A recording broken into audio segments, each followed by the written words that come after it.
Little eater to start the episode off with, guy. Little guy. Well, we'll keep fishing. Today we're going to be talking about settings on the LiveScope, guys. Not a bad little eater right there. We're going to let him go. Today we're going to be talking about LiveScope settings. We always talk about it, right? I've put out a lot of videos on that, and I've had a lot of comments on how perfect my picture is. And so I'm going to share with you. I'm going to share with you all the little things that I think go into a great LiveScope setup. But most importantly, we're going to talk about the settings.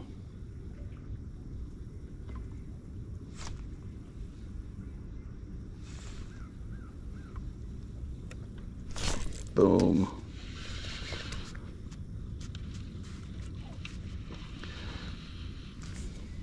Boom, another fish, baby. Gotta love it. Gotta love it. Now, guys, before I get started, I'm gonna take this guy off. Again, I brag about a lot of these hair jigs. I'm a big fan of 1/32 ounce hair jigs, especially during this time of summer to fall transition. The Mega Pack, 13 hair jigs, 20 bucks on the website. Check it out. I can't emphasize it enough. It has the all white, the swamp. It has a lot of hair jigs in there. 13 to be exact, for 20 bucks on sale right now at the website. Check them out. All right, today we're going to do settings and how it's all put together. It's a package. When you want good picture, it really does mean mounts. It means unit, the actual graph that you're using, which of course we all know, and we're going to be talking about all those things today. So I appreciate you guys being here. Stick with it. Please share the video. This is going to be a good one, all about LiveScope, and in particular the settings. Let's do this.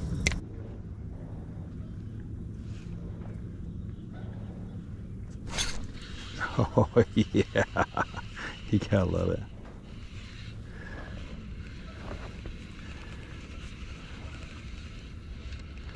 Oh yeah, gotta love the feel of the hammer. The hammer is so sensitive, it's crazy. And that is an absolute slab, guys. Fishing with the swamp hair jig, and that is what you want to see right there. A good fish. All right, guys, let's start off with my mounts. I use Cornfield fishing gear. This is a folding mount. The reason why I like the folding mount is because it folds down. I can get my boat cover on if I want. I can fold it down when I'm traveling. I don't think it gets any better than a folding mount. I use the single mounts for all my other graphs, but I also utilize the bridge. That bridge gives me additional strength. So very important, in my opinion, when you have a mount for your LiveScope, which you should, obviously, you want to utilize a bridge as well. That gives you extra points of fixation. The other thing, and we're going to talk about my settings here at the end here, so stay tuned to the end because that's what this video is about, my settings. I utilize the 8616 monitor, okay? That's a 16-inch monitor that I don't think necessarily everybody has to have. I actually promote the 126 SV Ultra SV. I think it has an incredible picture for the recreational angler, the guy that's fishing every weekend. I'm almost fishing every single day. I utilize the 16. I also think if you're a tournament angler, having a 16-inch is extremely important. But this is what an 8616 looks like. It's roughly around $5,200. I know that's absolutely ridiculous, but you cannot go wrong going bigger. I always say go as big as you can afford. Big as you can afford on your monitor. Check them out at PTG. They're the ones that definitely hooked me up with electronics.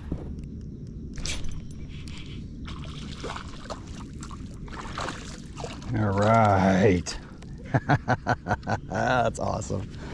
Just awesome. Took the weight off just to intrigue them just a little bit more, but nice little eater right there. All right, guys, now let's go over my settings. Most important part of this video, that's what you stayed this long for, is to see the settings. I have no fear in changing my monitor back to defaults, and that's how we start. So I'm going to go ahead and put you right here on the computer, right here on the monitor. Sorry about that. Sonar setup, installation, restore sonar defaults is step number 1. Okay, don't be scared, just do it. Yes, and there it is. That's what's going to happen. The grid's going to be back on there. It's going to automatically change the orientation to forward, which is great because that is what we are on. We're going to take everything out of auto, guys. Everything's going to come out of auto. So I know on my home lake I like to be at 25, so I'll just go ahead and put it at 25. I know that on my home lake I like to be roughly at 40, 35. That's how you should start right there, guys. Now we're gonna go into the details. Step number 3, okay, we're gonna go to sonar setup. Sorry, we're gonna go to layout, grid overlay. We're gonna get rid of that, okay? I used to really like the grid overlay, I ain't gonna lie. But I definitely grew away from it because it takes away some of the finer details of a fish when you've got it really scoped in. So I suggest taking the grid off. Step number 5, I believe we're on. We're gonna go back here. We're gonna go to noise reject. We're gonna bring that all the way up to high. Now what that will do is it will put a slight delay on your screen, but you get used to it, doesn't bother you. I've caught all the biggest fish with it on, and that's a big part of keeping your screen extremely clear. TVG, I like to have it on low. That's gonna really mess with this top quadrant right here. I prefer the amber color, so you can obviously change that however you'd like. Now people ask me about ghost reject. I just keep it on auto.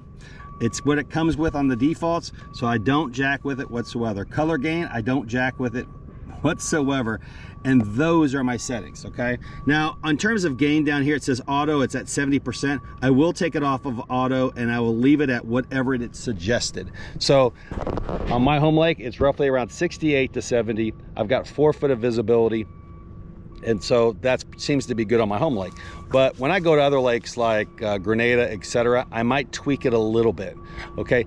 Typically not much, but those are my settings. Simple as that, guys. I'm telling you, when you get into changing gain and all the other little things, it really, in my opinion, it starts to really jack with it a little bit. Now, don't get me wrong, everybody's gonna have their different method. My method is not considered the best, it's just what I prefer.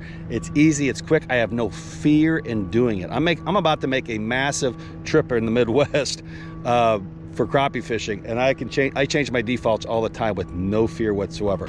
I also keep my monitor updated, so whenever there's a new update for the monitor, I go ahead and I do it. I have no fear of doing that as well. So hopefully that helps you guys. Check out PTG for the monitors. Check out Cornfield Fishing Gear for the mounts. Let's have a great transition from summer to fall, because the fall bite is unbelievable. I used to hunt, but I don't hunt as much anymore, and I guess instead of hunting, I'm golfing. So you'll see me doing a lot of golfing around. I love that PTG golf simulator when I'm down there. So if you have time and you like golf, check them out as well. So take it easy. Appreciate you. Till next time.